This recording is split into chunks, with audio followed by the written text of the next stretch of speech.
He rules 1.4 billion people, leads the world's #2 superpower, changed laws to rule forever. 50 years ago, he lost everything, exiled to a remote village, lived in a cave, shoveled poop, just to survive. So how did this boy in a hole become the most powerful man on earth? June 15, 1953. Xi Jinping was born into a wild political experiment. 2 decades of war just ended. Mao Zedong's communists won. Xi's father?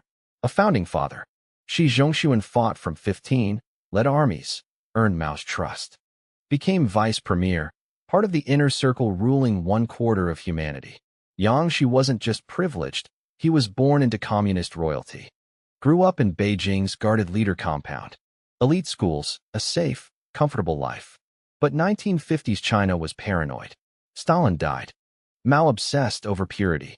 The party, elite, heroes of the Civil War, were now fighting each other. Then 1962 hit. His father made a mistake, or walked into a trap. Xi Jinping okayed a novel, The Biography of Liu, a story about a communist hero. But Mao thought it criticized him. Overnight, Xi went from hero to criminal. The family was kicked out. His father banished to a distant factory, forced to be a common laborer. 9-year-old, Xi learned his first rule of power. Loyalty ends when it's inconvenient. But that was just the start. 1966, the Cultural Revolution. Mao unleashed chaos. He used youth to destroy the old world. Teens became judge, jury, executioner. They beat teachers, denounced parents, tortured intellectuals. Because his father was already a traitor, Xi was branded a black element, the lowest class. Red Guards swarmed his home, smashed heirlooms, burned books, destroyed everything. His father jailed. His mother forced to publicly denounce him. While crowds screamed, she had to watch. His family paraded in dunce caps, spat on by former admirers. The goal, break their spirit. It worked. His half-sister couldn't take it. The humiliation? The terror? She ended it all. In 1969, the order came. Xi Jinping to the countryside. Translation, exile at 16. You've had enough city life. Now learn to be a worker. What? Where are you taking me? 1969, Liangjiahe village. A pampered Beijing teen. Dropped into a place so remote, nowhere else seemed civilized. The land was harsh. No electricity, no running water. She arrived with just clothes and books. His new home? A cave dug into a hillside. Dark, damp, flea-infested. His new job? Hauling 200 pounds of manure uphill, 12 hours a day. The first months were brutal.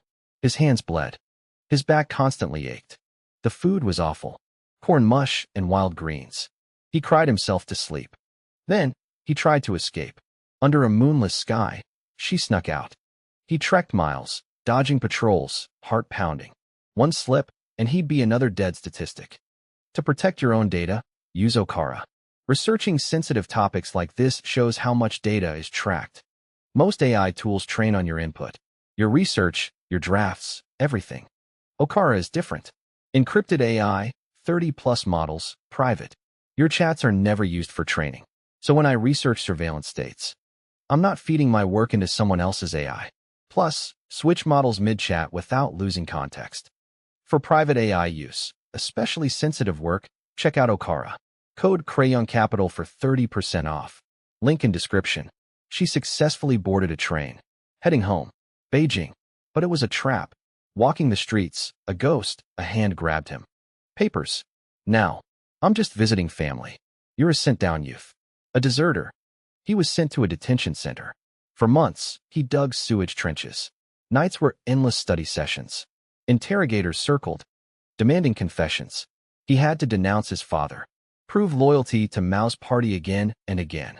In that cell, something hardened. There was no home. Beijing spat him out. 2 choices, rot here, or go back and prove you're a real communist. Send me back. He threw himself into work. Manic intensity. No complaints. No looking away. He became the problem solver. Then came the biogas project. We need a methane digester. What? Fill a pit with manure. Seal it, trap the gas. No more hauling wood. Fire from waste. Beijing boy. She designed it himself. Studied by oil lamp. They finished, pressure built, pipe clogged. She jumped in to clear it. Pipe burst. Filth fountain erupted. Covered in it. It's fine. Look at the gauge. Pressure's holding. 3 weeks later, it worked. First time, village had cooking gas. He didn't even wipe the shit off his face. Grabbed his shovel, back in the pit. That's when we knew. He was him. But leading a village wasn't enough. At night, he studied Marx. Not for school. A manual for power. He mastered the mud. Now he wanted back in the party. Just one problem. The party saw him as a traitor's son. I'm applying for membership. Denied. Your blood is black. He reapplied. Denied. Again and again.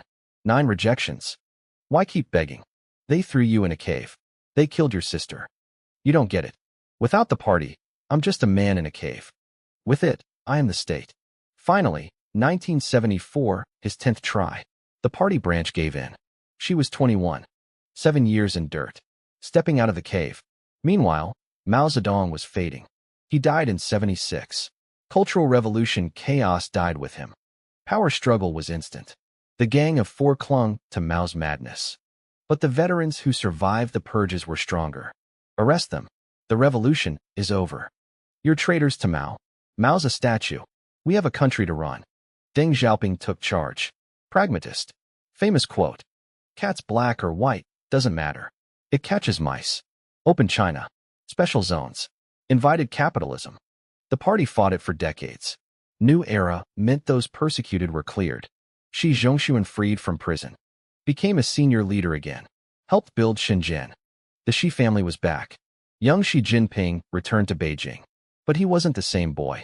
The party would learn what 7 years in a cave taught him. She could have coasted on family ties. Many princelings did. Used dad's names for powerful jobs. She chose a different path. Finished chemical engineering at Tsinghua. Then, a move that shocked peers. Didn't stay in Beijing. Requested transfer to Qingdong. Backwater farming area. Qingdong? It's run down, Xi. Beneath you. No post is beneath the party. Opportunity to prove I can lead. Or be forgotten. I won't be. For 3 years, he was the humble administrator. Fixing disputes, hitting quotas. Then, in 85, he moved to Fujian province. 17 years there. Grinding upward. He made a masterstroke. 1987, he married Peng Liyuan. Not a politician. Superstar folk singer. Famous across China. She was way more famous. The marriage was crucial. Made Xi relatable. Not just a disgraced official's son. Husband of China's sweetheart. Perfect optics. Cultivated image. Clean. Anti-corruption. Wrote a column. Personal. Carefully crafted. April 89. Provincial life shattered. National crisis. Student protests. Tiananmen Square. Mourning for a leader turned into a democracy movement. Demanded free speech, press, and corruption. World watched for weeks. Beijing elite paralyzed. Some wanted talks. Others wanted blood. They chose blood. June 3rd to 4th, 1989. Army rolled into Beijing. They're shooting. Army firing on us. Stay in your homes. For the nation's stability. Death toll, state secret. Hundreds. Maybe thousands. Scarred China. Taught officials a lesson. Deep lesson. Party survival beats everything. Democracy, rights, lives secondary to regime stability. Where was she? 1,200 miles away in Fujian. Phone ringing off the hook. Officials panicking. Asking his side. She said nothing. No statements. No position. Just kept working. Brilliant. When dust settled, purges began. Xi's name wasn't on any list. Too quiet to be a threat. Too boring to blame. Xi's signature move. Stay quiet in the storm. Never stick your neck out until. He knew how to play the game. By 2002, he rose to Zhejiang province, a major economic hub. He visited every county, pushing the Zhejiang model for private business. He built a national profile, but played it safe, never rocking the boat. Then came his big chance. Shanghai, 2007. The city's party boss was just fired for corruption. Shanghai was a mess. Beijing needed someone clean to fix it before the next power shift. Most saw the job as a trap. She saw it as his destiny. He was only in Shanghai for 7 months, but it was enough. He proved he could handle crises without making enemies. By late 2007, she joined the Politburo Standing Committee. This is the inner circle of 9 men ruling China. He was now the heir apparent. But history has seen many heirs who never got the crown. She had a rival. Bo Xilai. Bo was the party chief of Chongqing. He was flashy, charismatic, and a populist who loved attention. He revived red culture, leading mass sing-alongs of Maoist songs.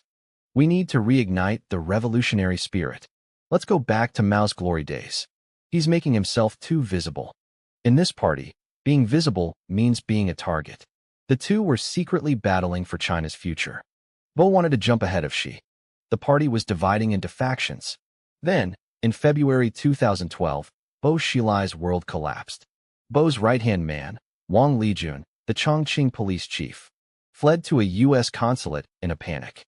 He stayed 24 hours, telling a story straight out of a thriller. Bo Xilai's wife allegedly murdered. A British businessman, Neil Haywood, with cyanide after a business deal went bad. This scandal was a political earthquake. Bo Xilai lost his power overnight. His wife was arrested. Bo was later sentenced to life in prison. Bo forgot the unwritten rule of the CCP. What rule? Never outshine the next leader. In November 2012, with his biggest rival gone, Xi Jinping officially became General Secretary. The world saw a calm, smiling official, talking about the China dream.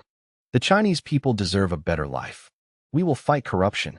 We will restore China's rightful place in the world. He sounded reasonable to the world. To the party, he sounded safe. They had no idea they'd just handed power to the most ambitious leader since Mao Zedong. The purges were about to begin. He acted fast. Within weeks, he launched the biggest anti-corruption crackdown in the party's history. It was a storm that swept through every level of government. We'll take down both tigers and flies. High-ranking officials and low-level clerks, no one is safe. The numbers were unbelievable. Since 2012, over 4.7 million officials investigated. Thousands jailed, some executed. Interestingly, many of the fallen tigers were Xi's biggest political rivals. Critics called it a purge. She called it justice. Either way, it worked. The public loved seeing corrupt elites fall. As they were removed, Xi's power grew. He started consolidating power like never before since Mao's era. He created new committees for everything, from the economy to the internet.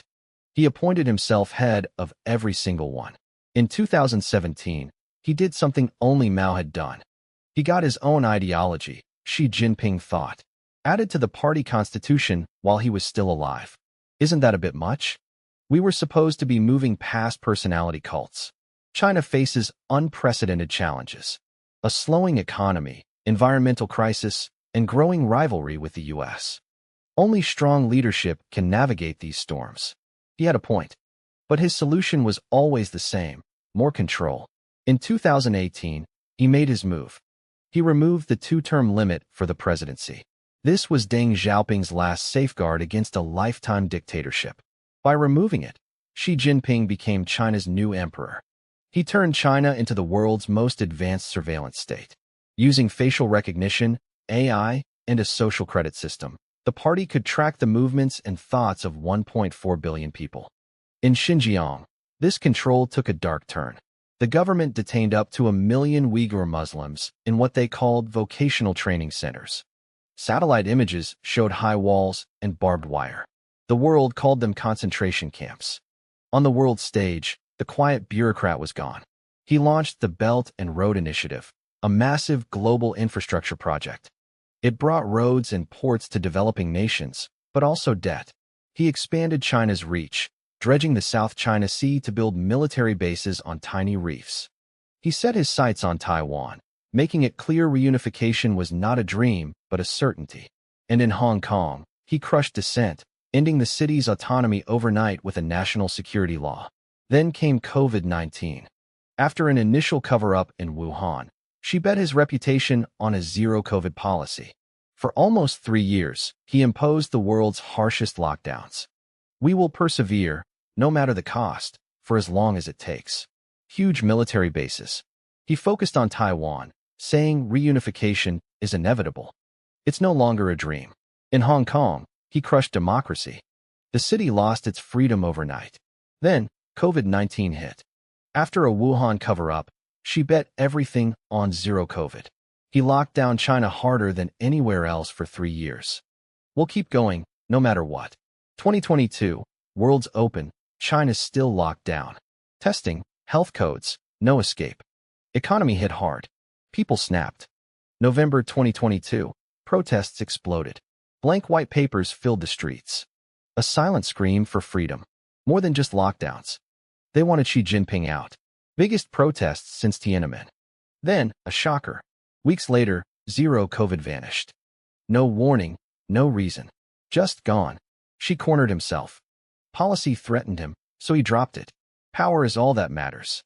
Still in control. Third term secured. Loyalists everywhere. China's destiny. His. Xi's legacy, what is it? Supporters, restored China's pride. Ended humiliation. Critics, autocrat. Set China back. New Cold War. The truth? Xi survived. From hardship to superpower leader. He waited. Endured. Learned. I am the core. I am the party. China is me. He's here.